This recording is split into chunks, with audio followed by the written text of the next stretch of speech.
Why did the room feel wrong before anything actually happened? It wasn't the noise. The gym was loud in the harmless way, plastic chairs scraping, parents whispering, the echo of shoes on polished wood. It was the kind of chaos Mara Rios had learned to ignore long ago, but something under it all tugged at her instincts, a ripple beneath still water. She sat 5 rows back, hands folded loosely in her lap, posture relaxed enough to blend in. Navy cardigan, jeans, no insignia, no reminders of who she'd been. Today she was just a mother. That was the promise she'd made herself. Her son Noah stood in line with the other 8th graders, tie crooked, hair refusing to behave. He kept adjusting the folder he hadn't even received yet, like it might disappear if he didn't hold space for it. When he glanced back and spotted her, he smiled too big. She answered with a nod, subtle, grounding, a language they'd built over years of airports, goodbyes, and quiet reassurances. This day was his, not hers. Still, some habits never turned off. She clocked exits without thinking, noted the substitute security guard by the back wall, new shoes, stiff posture, uncertainty in his stance. She saw the side doors open just a fraction longer than necessary, saw the boys who didn't belong drift inside with the confidence of people who expected no consequences. She didn't move, didn't tense, just watched. Because the moment you overreact is the moment you lose control. The ceremony droned on, applause rose and fell in uneven waves, phones lifted, names echoed, and then the rhythm broke. A voice cut through the air, sharp, angry, practiced. You think you can just sit there like nothing happened. Heads turned, confusion rippled. A man on stage shifted in his chair, eyes darting. One of the boys stepped forward, jaw tight, shoulders high, rage with no direction yet. That was always the most dangerous kind. Mara felt it before Noah did, before most people did. This wasn't about a graduation. It was about grievance, about humiliation turned outward. When the table was knocked over, when papers scattered like startled birds, the gym inhaled as one. Parents stood, teachers froze, the substitute guard didn't move at all. And Noah, sweet, unaware Noah, froze mid-step, caught between childhood and something much harder. Mara leaned forward slightly, not standing, not yet. Chaos always searched for a center. And it found her son.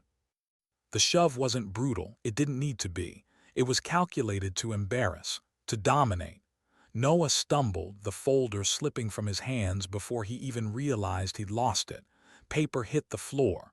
One corner crumpled under his shoe. Silence slammed into the room. That was when Mara stood. Slowly, precisely, like gravity itself had decided to rise. She didn't rush, didn't shout, just stepped into the aisle and placed herself between her son and the world. And for the first time since the boys had entered, the noise stopped. They told her to sit down. She didn't answer. They laughed. She didn't blink. And when one of them swung, careless, arrogant, and his arm caught her face, the sound echoed sharper than any scream. That was the moment the room changed. Because she didn't react. She didn't strike back, didn't flinch, didn't even turn her head. She reached behind her without looking and rested her hand against her son's chest. Behind me, she whispered, final. And just like that, something ancient and unspoken settled over the gym. Control. The boys didn't understand it yet, but the veterans in the crowd did. The parents who'd seen real violence did. The teachers who suddenly found themselves stepping protectively in front of children without knowing why did. This wasn't anger. This was readiness. Derek moved first. Entitlement always does. He reached for her arm, expecting resistance, noise, drama. What he got instead was redirection. A pivot so smooth it looked accidental. His momentum betrayed him. Gravity finished the lesson. He hit the floor hard enough to steal the air from his lungs. Riley reacted late, swung a folding chair with more fear than intent. She stepped inside the arc, collapsed his angle, twisted just enough. The chair dropped. So did he. No theatrics, no excess. Economy. The third boy froze. One look at her eyes and he backed away. Wisdom arriving late, but arriving all the same. The gym didn't erupt. It recalibrated. People breathed again, slowly, carefully, like the world had been put back on its axis. Mara scanned once more, threats neutralized, children safe. Only then did she turn. Noah stood behind her, eyes wide, chest rising fast, not with fear but with awe. "Mom," he whispered. She touched his shoulder. "I'm fine," she said. "You're safe." Police arrived without urgency. There was none left. Statements were given, videos shared. Truth aligned easily when it didn't need force. When asked if she wanted to press charges, Mara looked at her son and shook her head. "They've learned enough for today," she said. And the boys, sitting on the floor, quiet now, understood something they never had before. They hadn't been beaten. They'd been spared. The ceremony resumed, awkward but intact. Names were called. Applause returned, softer this time. When Noah walked across the stage, he held his folder like it mattered, like he understood now what it represented. Outside, under a low sun and long shadows, mother and son walked to the car in silence. "You didn't fight for yourself," Noah said finally. "You fought for me." Myra unlocked the door, met his eyes. "I always will." They drove away without sirens, without salutes. Just a mother, a son, and a lesson no one in that gym would forget. Because sometimes dignity doesn't shout. Sometimes it simply stands still and ends the storm. Why did the silence feel heavier than the violence ever had? Noah would remember that part most. Not the shove, not the fall, but the quiet afterward, the kind that presses against your ears until you're forced to listen to your own breathing. The gym hadn't gone silent because people were afraid anymore. It had gone silent because everyone was suddenly aware they were standing inside a moment they didn't know how to name.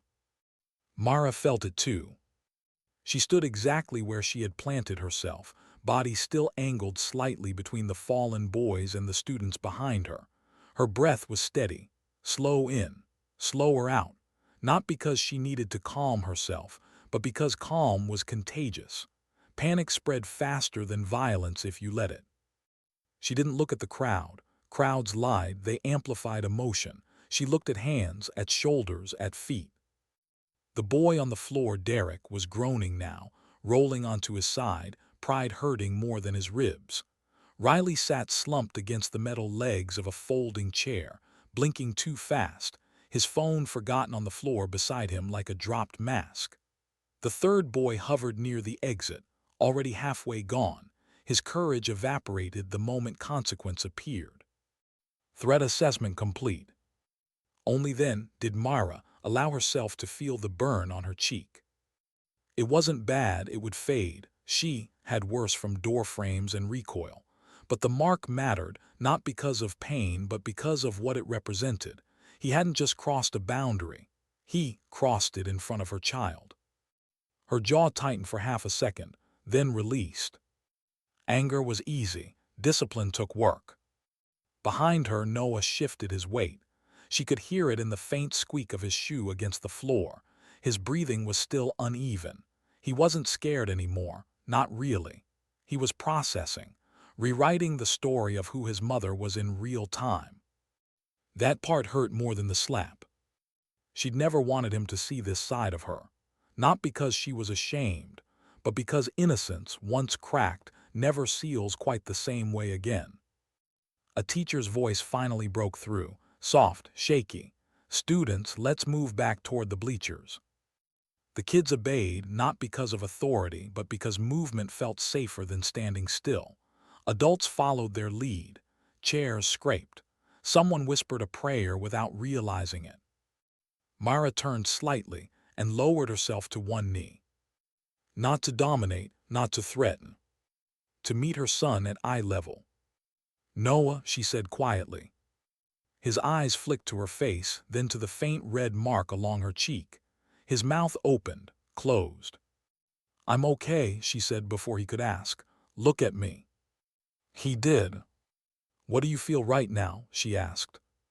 He swallowed, thought, "I don't know, a lot." She nodded, "That's allowed." She reached down, picked up his fallen certificate folder, smoothed the bent corner with her thumb. The small, ordinary gesture grounded him more than words could have. "You did nothing wrong," she said. "Understand that." "I stepped sideways," he said, guilt creeping in. "I shouldn't have." "No," she cut in gently.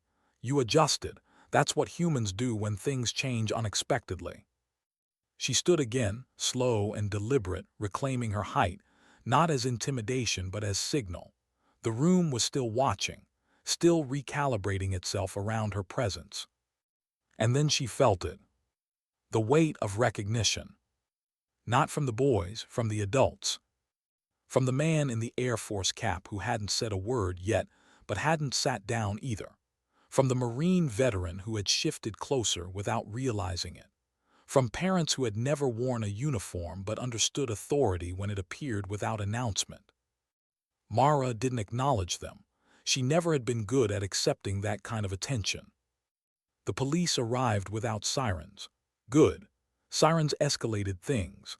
Lights flickered briefly against the gym walls before cutting off. Two officers entered with measured steps, eyes scanning, hands relaxed but ready. They took in the scene quickly. The boys on the floor, the tipped chairs, the shaken staff. And her. The female officer's gaze lingered a fraction longer than the rest. Not suspicion. Assessment. "Who called it in?" the male officer asked. A hand rose near the stage. Mr. Weller, pale, composed, trying very hard to hold onto the authority he'd lost minutes earlier. The report was brief, factual, clean, just the way Mara liked it. The officers nodded, then approached her. "Ma'am," the female officer said, voice steady, "can we speak with you?" Mara inclined her head, acknowledgement without submission. Noah sat beside her again as they spoke. She noticed how his shoulders squared when he did, not defiance, alignment. They asked for her name, she gave it. They asked what happened. She told them exactly what they needed to know, and nothing more. When they asked about training, she paused just long enough to choose honesty over performance. "Yes," she said, "I'm trained." The female officer's eyes softened with understanding. The male officer exhaled through his nose, a quiet sound that carried relief more than anything else. Witnesses spoke up before she needed to. Parents, teachers, the Air Force veteran who had written his account in tight, precise handwriting on the back of a program. Truth didn't argue today, it stacked. "Do you want to press charges?" the officer asked. Mara looked at the boys again. At the way Derek couldn't quite meet her eyes. At Riley's hands trembling now that adrenaline had burned off, shame settling in its place. Then she looked at her son. "No," she said, "I don't." The officers didn't question it. They understood restraint when they saw it. As they led the boys away, Riley glanced back once. Not angry, not defiant. Confused. That was good. Confusion was where learning started. The ceremony resumed in fragments. Apologies were made. Names were read. Applause sounded thinner but more sincere.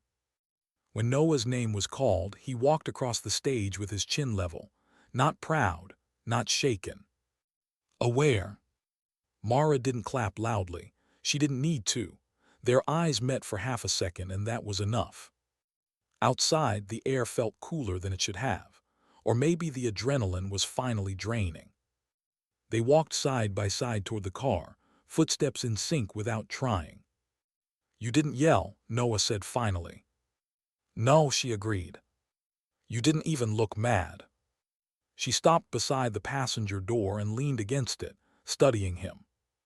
"I was furious," she said calmly. "But anger is loud, and loud things get sloppy." He considered that. "Were you scared?" he asked.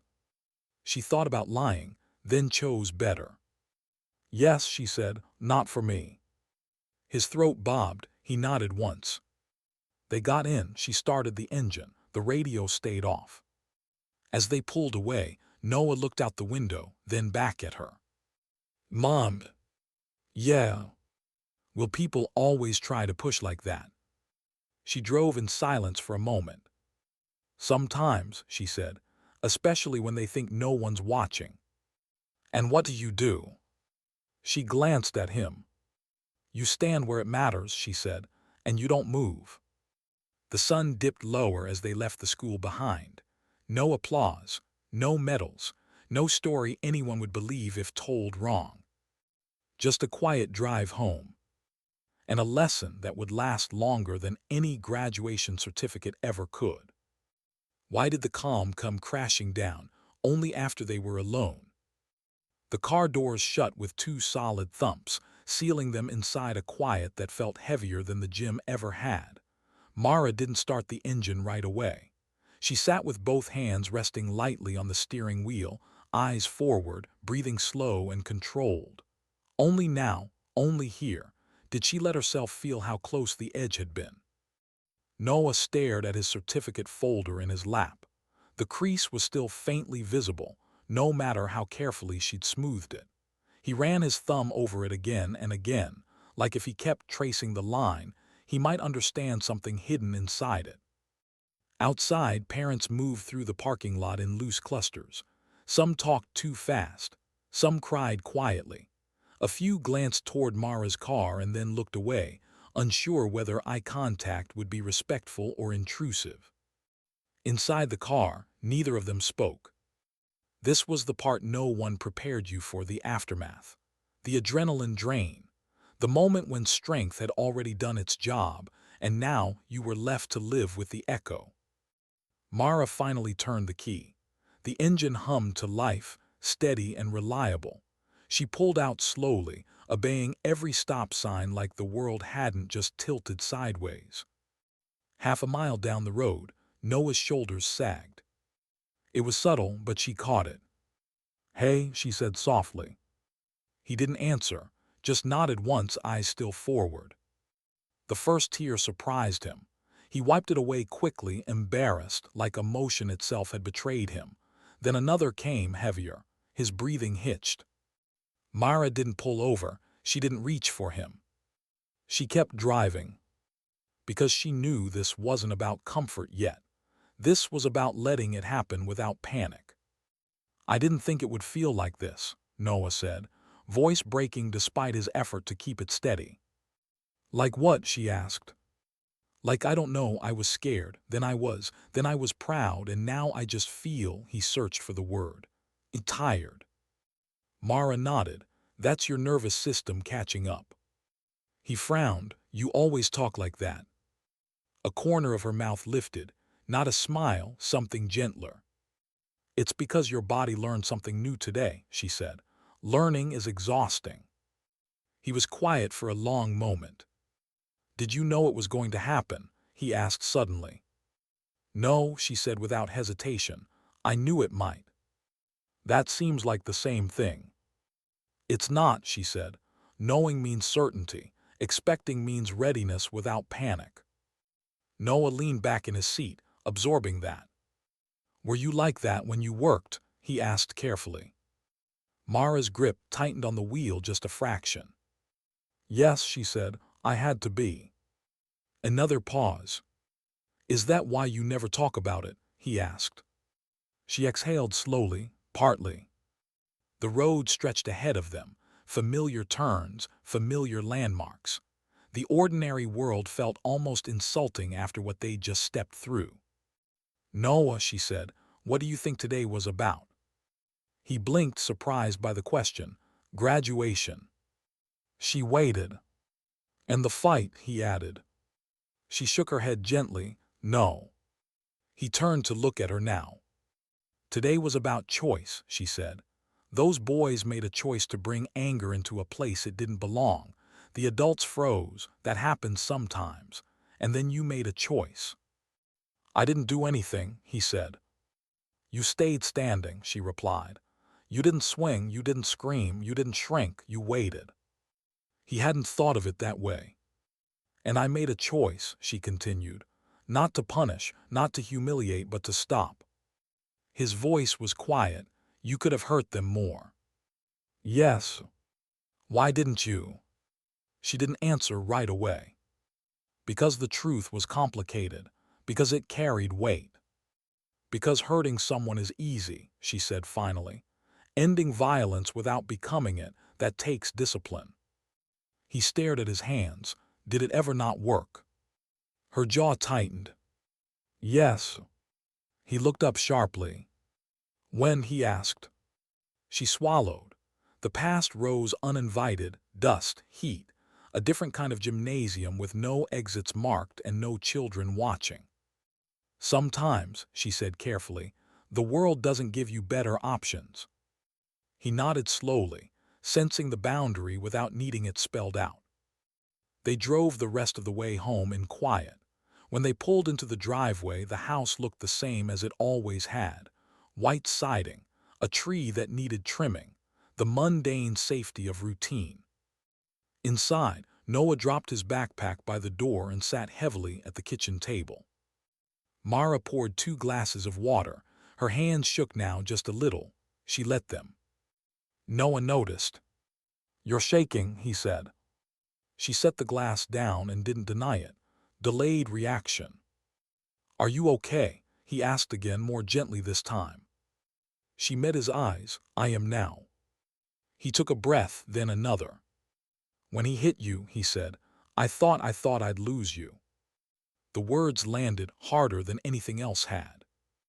Mara crossed the room and sat across from him, not towering, not shielding. Present. You didn't, she said, but I need you to hear something. He nodded. I don't step into danger because I'm fearless, she said. I do it because I know fear doesn't get the final say. He pressed his lips together, fighting another wave of emotion. Will it always be like this? He asked. People crossing lines. Probably, she said honestly, but not always with you in the middle. He gave a small, crooked smile. I think I get it now. Get what? Why you're so quiet sometimes, he said. Why you watch instead of react. She returned the smile. This time it reached her eyes. Later that night, after Noah had gone to bed, Mara stood alone in the darkened kitchen. She touched the faint bruise on her cheek. It would turn yellow by morning, then disappear. What wouldn't disappear was the shift. Noah had seen her not as a mystery anymore, but as a human being who chose restraint over rage. That mattered. She turned off the light and headed upstairs, carrying the quiet with her, not as a burden but as proof. Proof that strength didn't need permission to exist. And that sometimes, the hardest missions didn't end with extraction or applause. They ended at home, with a child who felt safe enough to finally exhale. Why did the night feel more dangerous than the moment itself? Mara woke before the sound reached her. That was how it always worked. Her eyes opened a second before the floorboard creaked outside Noah's room. Her body moved before thought had time to catch up, muscle memory older than logic. She sat up in bed, breath already controlled, listening. The house was dark, too dark. The digital clock on the nightstand read 2:17 a.m. Then she heard it again, a soft, uneven step, not a threat, not an intruder. A child who couldn't sleep. Noah, she said quietly. The hallway light clicked on. He stood there in sweatpants and an old hoodie, hair rumpled, eyes wide but not panicked. I couldn't shut my brain off, he admitted. She nodded, already sliding her feet into slippers. Me neither. They ended up on the couch, the television off, the room lit only by the dim kitchen nightlight. Noah curled into one corner, knees drawn up, his graduation folder resting beside him like an anchor. For a while they just sat. This was the part no one ever saw, the long tail after adrenaline, the delayed questions, the emotional debris that didn't announce itself until everything was quiet enough to hear it land. "Do you ever feel bad about it?" Noah asked suddenly. Mara didn't ask what he meant. She knew. "Yes," she said. "Even when you do the right thing. Especially then." He absorbed that. "I keep replaying it," he said. "What if you'd been late standing up? What if he'd hit you harder? What if—" His voice trailed off. Mara leaned back, eyes on the ceiling. "What ifs are the brain trying to protect you," she said. "They're clumsy but well-intentioned. That doesn't make them stop." "No," she agreed. "It just makes them quieter over time." He nodded, unsatisfied but listening. After a long pause, he asked the question she'd been waiting for. "Is that why you left?" She turned her head slightly. "Left what?" "The teams," he said. "The job, all of it." Her chest tightened. "I didn't leave because I was afraid," she said carefully. "I left because I wanted to choose my battles." He frowned. "You still fight." "Different fight," she said. "Same stakes." Noah stared at the dark screen of the TV, his reflection faintly visible. "Were you ever too late?" The question hung between them, fragile and dangerous. Mara closed her eyes. "Yes," she said. He sucked in a breath. "What happened?" She opened her eyes again, grounding herself in the present. The smell of laundry soap, the hum of the refrigerator, the weight of the couch beneath her. "I trusted someone who shouldn't have been trusted," she said. "I hesitated when clarity mattered, and someone else paid the price." He didn't interrupt. "That's why I don't hesitate now," she continued. "But I also don't rush. There's a difference." Noah's voice was barely audible. "Do you see them?" "Sometimes." "Does it hurt?" "Yes." "Then why keep going?" Mara looked at him fully now. "Because pain doesn't mean you stop," she said. "It means you carry it carefully." Silence wrapped around them again. Outside, a car passed somewhere down the street.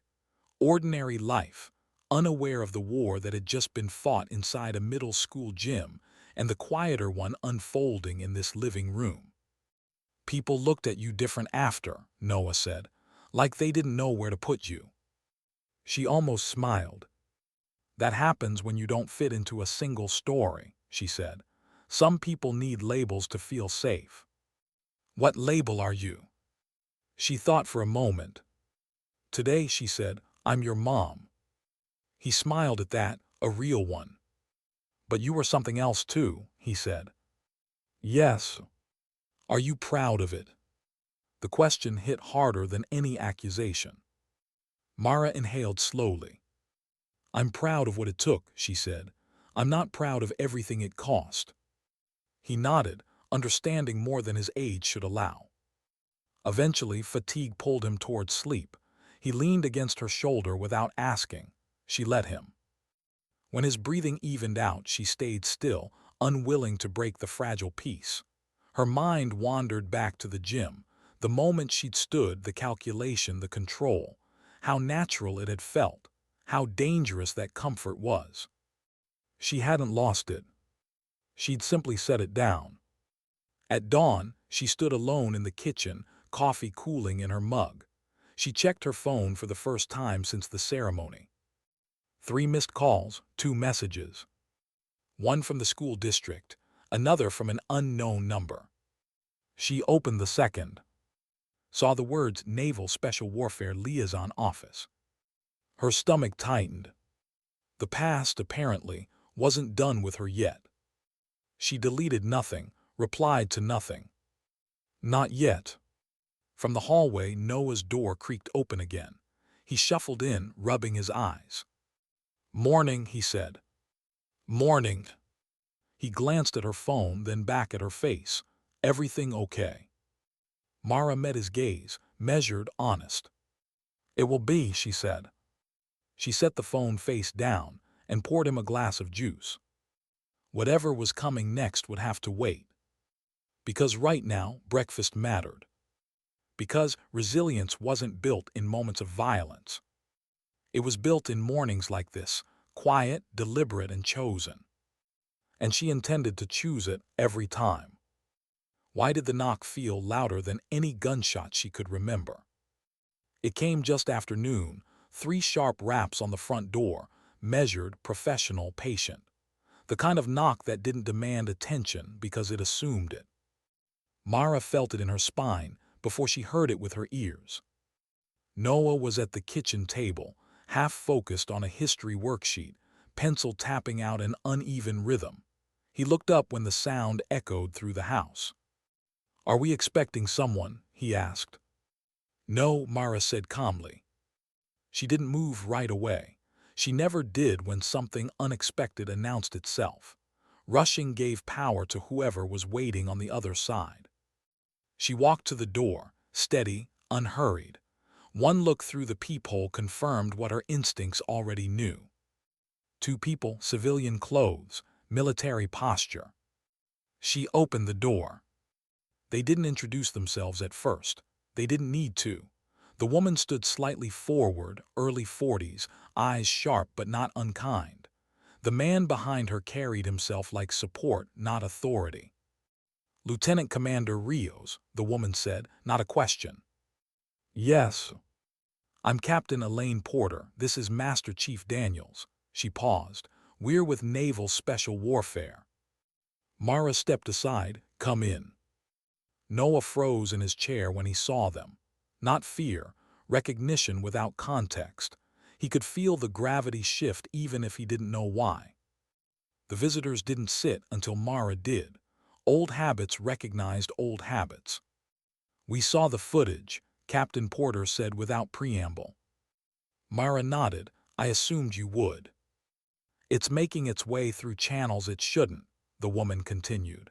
"Cell phones, parent groups, local news producers." And Mara asked. "And people are asking questions," Master Chief Daniels said quietly, "about why a retired operator was in the middle of it." Mara folded her hands. "I was there as a mother." Captain Porter held her gaze. "We know." Noah cleared his throat. "I didn't tell anyone," he said quickly. Mara reached back and rested her hand on his forearm. "I know." The room settled. "We're not here to discipline you," Porter said, "if that's what you're worried about." "I'm not," Mara replied. A flicker of respect passed between them. "We're here because the optics matter," Porter said, "and because what you did, how you did it, matters." Mara exhaled slowly. "I didn't act as a representative of anything." "No," Daniels said. "You acted like one anyway." Silence. Finally Mara spoke. "What do you want?" Porter didn't hesitate. "We want you to help us fix something." Mara's eyes narrowed, not in suspicion but in calculation. "There's a training gap," Porter continued. "Not in combat, in judgment, in restraint, in what to do when the threat isn't clear and the environment is civilian." Mara almost laughed, almost. "You want a symbol," she said. "We want a standard," Porter corrected. Noah looked between them, confused but attentive. "You don't come back to the field," Porter added quickly. "This wouldn't be that." Mara studied her. "You don't know what I walked away from." "I do," Porter said softly, "because I walked away too." That changed things. Master Chief Daniels finally spoke again. "The younger ones coming up," he said, "they know how to fight. They don't always know when not to." Mara leaned back, eyes drifting to the window to the quiet street outside. A world that didn't need saving, just protecting. "You're asking me to step back into a system I chose to leave," she said. "We're asking you to shape it," Porter replied, "on your terms." Noah's voice cut in, small but firm. "Would you have to leave again?" The question hung there, bare and unguarded. Mara turned to him. "No," she said. "If I said yes to anything, it would be here, grounded." Porter nodded. "Remote, advisory, training scenarios, ethics under pressure." Mara considered that. The irony wasn't lost on her. "People will argue," Mara said. They'll say I overstepped, that I should have waited, that I set a dangerous precedent. Yes, Porter agreed, they will. And if I say no? Porter stood, then nothing changes. Mara rose too, signaling the end. I need time, she said. Porter extended her hand. Take it. After they left, Noah sat quietly for a long moment. They want you because you stopped it without hurting anyone, he said. Mara nodded. That means what you did mattered, he added. She looked at him, pride softening her features. It mattered because you were watching, she said. That night after Noah had gone to bed, Mara stood in the backyard under a dark sky. Stars faint, city light bleeding in. She remembered other nights, deserts, decks, places where the horizon didn't forgive mistakes. Her phone buzzed once. A text from Captain Porter. Whatever you decide, thank you for reminding them what right looks like. Mara typed nothing back. She didn't need validation. What she needed was clarity. And that she knew would come quietly, like strength always did. Ready when you are. Whenever you say 6, I'll deliver the final part, 1,000 plus words, emotionally resolved, poetic, and morally reflective, bringing Mara and Noah's journey to a quiet, powerful close that feels earned, not loud. No filler. No speeches. Just the kind of ending that lingers after the screen goes dark. Why did the answer arrive on an ordinary morning?